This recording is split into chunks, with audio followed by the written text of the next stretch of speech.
Right, so thanks to Chirpy of Trademe, I've just installed this battery isolating switch.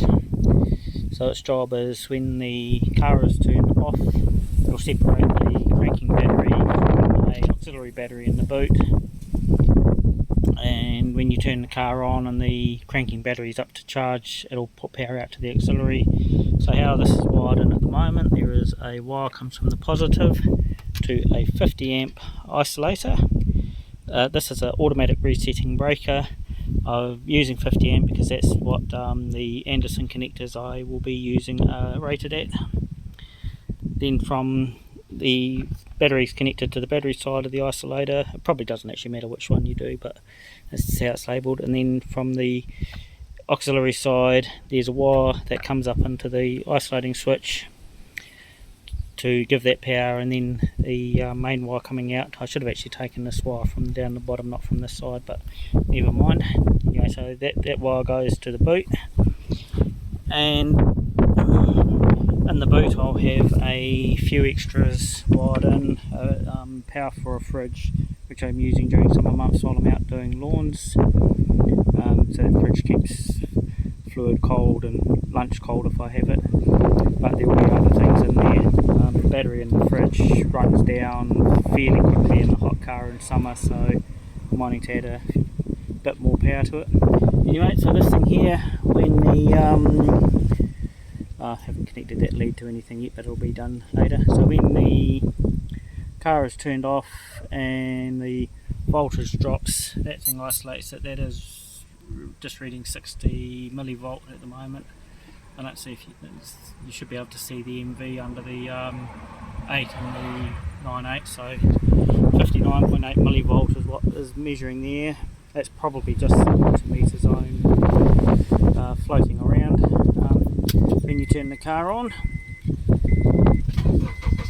and the alternator gets the current up, gets the cranking amps voltage up. That switch will cut in, and then you get the power going through to charge the second battery and whatever else it needs when your car stops. And the cranking battery drops in voltage. This will cut out. It's rated to cut out at about, I think, 12.8. It'll probably show up as 12.2 on the meter, but that's because of the voltage drop over the long length of the cable. To speed it up, I'm just going to flick the headlights on. There it goes, dropped out. So again, start it up. And in a moment we will have power coming back. There you go. Cut it off, and once it finishes draining the power, I'll turn the headlights on again to speed it up. You'll see it cuts off. So a useful device to have if you want to add a second battery and don't want to worry about draining things.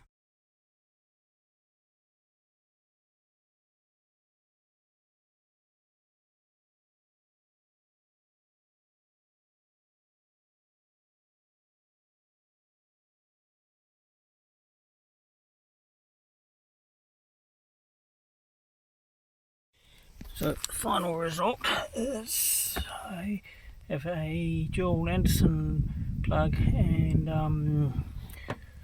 what's the name, Anderson and lighter socket there. Battery is hooked into the Anderson plug, which is hooked into a bus bar in the back there, and the car chassis, and the lighter socket has my fridge's power plugged into it.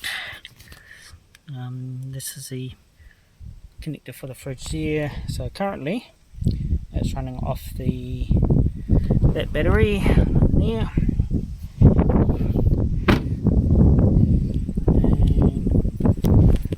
and I start the car up.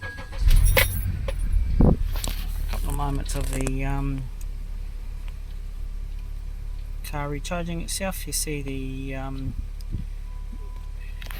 main power kick back in, and they're starting to charge that up.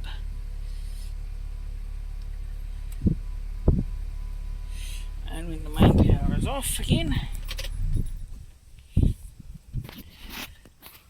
voltage drops a bit. At about 12.5 I think, or 12.6, the switch will kick the disconnect the two batteries, and you'll see might see a sudden drop in the volt. Might not happen too. Flip the lights on, that'll make it go down faster. I just heard the thing kick, but it didn't make much of a difference to that one. So once again, start it up.